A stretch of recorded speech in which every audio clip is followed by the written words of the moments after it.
بسم اللہ الرحمن الرحیم۔ شروع اللہ کے نام سے جو بڑا مہربان نہایت رحم کرنے والا ہے۔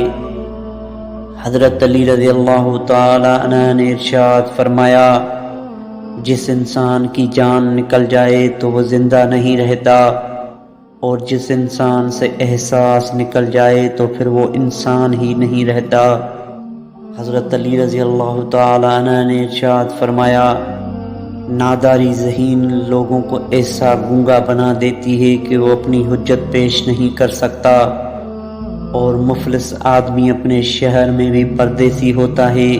حضرت علی رضی اللہ تعالی عنہ نے ارشاد فرمایا، میرے نزدیک کوئی اس شخص سے بڑھ کر پسندیدہ نہیں جس نے اللہ کریم سے اپنے نیک اعمال نامے کے ساتھ ملاقات کی ہو۔ حضرت علی رضی اللہ تعالی عنہ نے فرمایا، میں وہ علی ہوں جس کی باتیں عقلوں کو حیران اور ذہنوں کو پریشان کر دیتی ہے۔ اے لوگو، میں نے آج تک اپنی حقیقت کو تم پر آشکار نہیں کیا۔ اگر میں اپنی حقیقت اور فضیلت سے دنیا والوں کو آگاہ کر دوں تو آدھی دنیا میری فضیلت کی بلندی سن کر مر جائے اور باقی دیوانی ہو جائے۔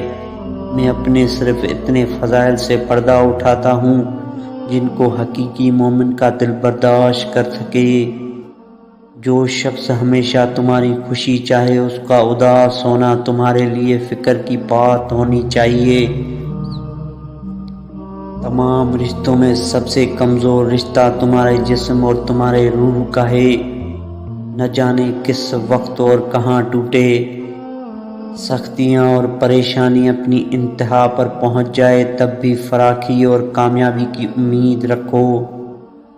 حضرت علی رضی اللہ تعالی عنہ نے فرمایا، تم دنیا میں ہر شخص سے جیت سکتے ہو مگر اس سے کبھی نہیں جیت سکتے جو تمہارے لیے جان بوجھ کر ہار جائے۔ غیبت کرنا کمزور آدمی کی آخری کوشش ہوتی ہے۔ دوستو، ویڈیو اچھی لگے تو لائک شیئر ضرور کر دیجیے گا۔ اللہ حافظ۔